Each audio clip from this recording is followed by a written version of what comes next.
दोस्तों welcome to money stocks. तो इस वीडियो के अंदर हम लोग बात करने वाले हैं मल्टीपल स्टॉक्स के बारे में। तो चलिए सबसे पहले दोस्तों हम लोग बात करने वाले हैं विप्रो के बारे में, जहां हमें विप्रो के अंदर आज के दिन नए के बराबर परफॉर्म किया। थोड़ा बहुत नेगेटिविटी के अंदर हमें क्लोजिंग नजर आ चुके हैं। 461 रुपीज़ के आसपास हमें विप्रो फाइनली हमें क्लोज हो चुका है। तो बेसिकली जैसे कंपनी का रिजल्ट आउट हुआ था वैसे हमने आपके साथ शेयर किया था। इनफैक्ट हमें आज के दिन भी जैसे कंपनी का रिजल्ट आउट होता है ना, तो कंपनी के अंदर ब्रोकरेज फर्म के द्वारा जो हमें कंपनी ने अपना Q4 का रिजल्ट प्रेजेंट किया था, उससे पहले कंपनी ने अपना Q3 का रिजल्ट प्रेजेंट किया था। 2 क्वार्टर का परफॉर्मेंस अगर आप ऑब्जर्व करेंगे तो Q3 रिजल्ट्स के अंदर भी जो मार्केट हमें एक्सपेक्ट करके चल रहा था वो विप्रो ने बहुत आसानी से फुलफिल किया। एंड Q4 रिजल्ट्स के अंदर भी यानी कि रिसेंटली जो मार्केट हमें एक्सपेक्ट करके चल रहा था वो कंपनी के द्वारा हमें फुलफिल किया गया। तो जब भी इस सिचुएशन में कोई भी कंपनी इससे रिलेटेड हमें देखने को मिलता है ना, रिजल्ट्स आने के बाद हमें लगातार दोस्तों ब्रोकरेज फर्म के द्वारा टारगेट दिए जाते। तो आज के दिन में हमें ब्रोकरेज फर्म के द्वारा टारगेट दिया गया है। उसके साथ साथ कुछ अपडेट्स है उनके बारे में दोस्तों हम जान लेते हैं। अभी तक का अगर आप दोस्तों विप्रो का परफॉर्मेंस देखोगे तो कहीं ना कहीं ईयर टिल डेट से यानी कि टॉप से लेकर करंट प्राइस अभी भी विप्रो ये कंपनी हमें कितने दोस्तों कहीं ना कहीं विप्रो ये कंपनी हमें 15% की गिरावट के अंदर हमें अभी भी ट्रेड कर रही है। और ये निवेश करने का एक सही मौका है, क्योंकि जो भी कंपनी गिरावट के अंदर मिलता है, कंसोलिडेट करता है ना, वो कंपनी के अंदर उस समय हमें बाइंग करने के लिए बहुत अच्छा खासा मौका होता है। अभी जो गिरावट हमें 15% का हुआ है ना, बहुत ही कम समय के अंदर कंपनी क्या करेगा, धीरे धीरे करके रिकवर करेगा। एंड जो कंपनी का प्रीवियस रेजिस्टेंस था, इसको जब कंपनी ब्रेक करता है तो आप समझ जाना कि बड़े बड़े कैंडल्स हमें कंपनी के अंदर हमें बनते हुए देखने को मिल जाएगा। तो बहुत ज़्यादा चांसेस है कि आने वाले फ्यूचर में कंपनी सबसे पहले क्या करेगा, 520 रुपीज़ तक का टारगेट अचीव करेगा। और एक बार 520 रुपए के लेवल्स को अगर अचीव करता है, उसका फिर कंपनी ब्रेकआउट देता है, तो आप समझ जाना कि बड़ी टारगेट्स आपको देखने को मिलने वाले। एंड जिस तरीके से कंपनी के द्वारा हमें रिजल्ट परफॉर्म किया गया है ना, उस तरीके से टारगेट्स हमें आने वाले समय के अंदर हमें जरूर दोस्तों फुलफिल होगा। तो विप्रो के अंदर आज के दिन का परफॉर्मेंस देखोगे, डिलीवरीज देखोगे तो कहीं ना कहीं 40% से भी ज्यादा का डिलीवरीज हमें देखने को मिल चुका है।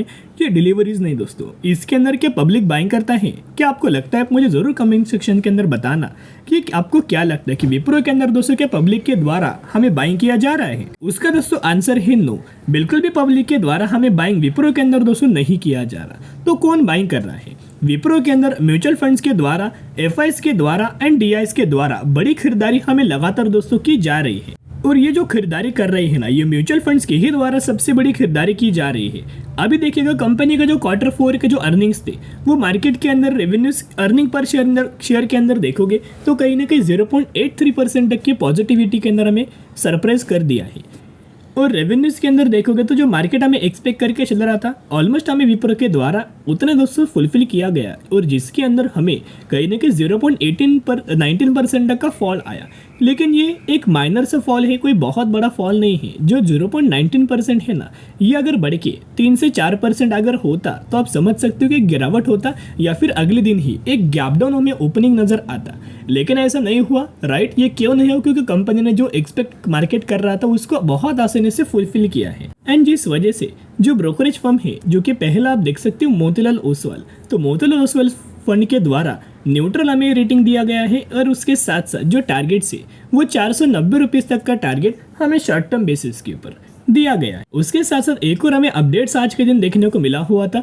अभी तो से इनका मानना है, रिपोर्ट के अंदर हमें क्लियर कट बोला गया है कि विप्रो ये कंपनी अभी तक हमें पिछले 1 सालों में 15% तक की गिरावट हमें देखने को मिला है। और इसके वजह से एनालिस्ट क्या रिकमेंड कर रहे हैं, एनालिस्ट का दोस्तों यही मानना है कि जो रिपोर्ट है बहुत बड़ा है। तो एनालिस्ट का मानना है कि जो विप्रो कंपनी के द्वारा जो हमें परफॉर्म किया गया था रिजल्ट्स के अंदर Q4 के अंदर, वो अच्छा खासा परफॉर्म किया है। जो हम लोग एक्सपेक्ट करके चल रहे थे उस तरीके से कंपनी ने परफॉर्म किया। अभी क्या है ना, धीरे धीरे करके कंपनी क्या कर सकता है, रिकवर करेगा। पहले तो कंपनी कंसोलिडेट करेगा, धीरे धीरे करके रिकवर करेगा और अच्छी खासी रैली हमें विप्रो के अंदर कंटिन्यू होगा। तो ये जो मौका है, ये जो गिरावट है, जो 15% तक अभी भी कंपनी गिर चुका है या फिर अभी गिरावट के अंदर मिल रहा है, ये बाइंग करने के लिए एक बड़ी अपॉर्चुनिटीज है। और ऐसी अपॉर्चुनिटीज हमें आने वाले फ्यूचर में बिल्कुल भी नहीं मिलने वाली। उसके साथ साथ म्यूचुअल फंड्स का डेटा तो आपको पता ही होगा कि म्यूचुअल फंड्स कितने ज़्यादा बुलिश व्यू रख रहे थे विप्रो के अंदर, राइट? जिस वजह से हर एक म्यूचुअल फंड्स के द्वारा हर एक महीने विप्रो के अंदर बड़ी खरीदारी दोस्तों ये की जा रही है। जैसे कि अक्टूबर के अंदर देखना बड़ी खरीदारी, नवंबर के अंदर बड़ी खरीदारी, दिसंबर हुआ, जैन हुआ, फेब हुआ, बहुत बड़ी बड़ी खरीदारी हमें लगातार दोस्तों इनके द्वारा हमें की जा रही है। तो ये खरीदारी अगर आप नोट डाउन करके चलेंगे तो जो म्यूचुअल फंड्स लगातार दोस्तों किसी भी कंपनी के अंदर बाइंग नहीं करता, लेकिन म्यूचुअल फंड्स को अगर कॉन्फिडेंस है, अगर म्यूचुअल फंड्स उस तरीके से स्टडी कर चुके हैं कि राइट ये कंपनी हमें आने वाले सालों में एक मल्टीपल रिटर्न्स हमें बना के देगा, जिस वजह से सबसे ज़्यादा बेनिफिट्स हमें इस कंपनी प्रोवाइड करके दे सकता है, राइट। जब भी म्यूचुअल फंड्स को ऐसा लगता है, ऐसा व्यू होता है, ऐसा इनका डायरेक्शन होता है, जिस वजह से ये कोई भी कंपनी के अंदर बड़ी बड़ी बाइंग करते हैं, और विप्रो ये कंपनी इसका एक ग्रेट एग्जाम्पल आप यह बोल सकते हो। और इनका टेक्निकल चार्ट देखोगे तो अभी हम आ चुके हैं मूविंग एवरेज वाला टेक्निकल चार्ट के ऊपर। तो जो येलो लाइन आपको दिखाई दे रहा है ये 50 दिन का मूविंग एवरेज है, और जो ग्रे लाइन आपको दिखाई दे रहा है ये 200 दिन का मूविंग एवरेज है। तो कोई भी कंपनी जब भी मूविंग एवरेज के ऊपर जाता है 50 दिन के ऊपर, वहीं से कंपनी के अंदर हमें सपोर्ट लिया जाता है, एंड कई सारी कंपनीज वहीं से एक तेजी आता है। लेकिन कुछ कंपनीज 50 दिन के मूविंग एवरेज के ऊपर सपोर्ट नहीं लेता, वो कंपनी के अंदर दोस्तों होता क्या है, लगातार गिरते हुए जाता है। उस समय क्या होता है कि बहुत ज़्यादा चांसेस होता है कि वो कंपनी 200 दिन के मूविंग एवरेज के ऊपर सपोर्ट लेके फिर हमें तेज़ी दिखाएगा। तो विप्रो के द्वारा वही हुआ, 50 दिन के मूविंग एवरेज के ऊपर तो सपोर्ट नहीं लिया, जिस वजह से 200 दिन के मूविंग एवरेज के ऊपर सपोर्ट ले चुका है। यही से एक अच्छी खासी धीरे धीरे करके रिकवरी, धीरे धीरे करके रैली हमें देखने को मिलने वाला है। या कैसा हो सकता है, ऑलमोस्ट हमें थोड़ा बहुत या टिल्ट नजर आएगा, फिर कंपनी थोड़ा बहुत गिरावट वाला माहौल क्रिएट करेगा, उसके बाद एक रिकवरी हमें किया जाएगा। इसे एक ग्रेट प्राइस एक्शन दोस्तों आप ये बोल सकते हो। और विप्रो कंपनी का अगर आप शेयर होल्डिंग पैटर्न दोस्तों चेकआउट करके चलेंगे तो इनका शेयर होल्डिंग पैटर्न हमें अपडेट हो चुका है, जहां मार्च 2024 आप यह देख सकते हो। तो यहाँ अगर आप ऑब्जर्व करेंगे तो पब्लिक के द्वारा या फिर जो प्रमोटर्स है उनके द्वारा सिमिलर तरीके से होल्डिंग है। एफआईज लगातार दोस्तों विप्रो के अंदर माल हमें बाइंग कर रहे हैं, जैसे कि 6.47 से बढ़ के 6.70 एंड 6.70 से बढ़ के 6.96, यानी कि लगातार एफआईज के द्वारा बड़ी खरीदारी की जा रही है। एंड डीआईज भी देखोगे तो 8.03% से बढ़ के 13% एंड 8.13% से बढ़ के 8.28%, यानी कि लगातार डीएस के द्वारा भी हमें खरीदारी दोस्तों की जा रही है।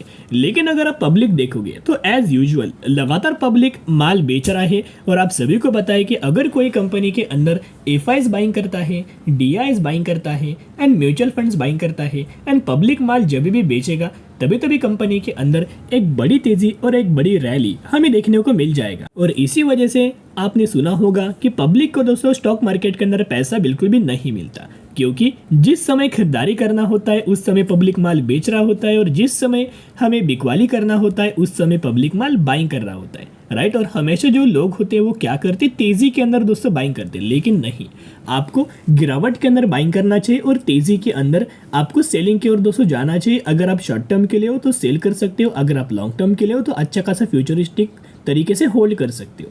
अभी हम बात करेंगे अगली कंपनी के बारे में, जिसका नाम है भारत बिजली लिमिटेड।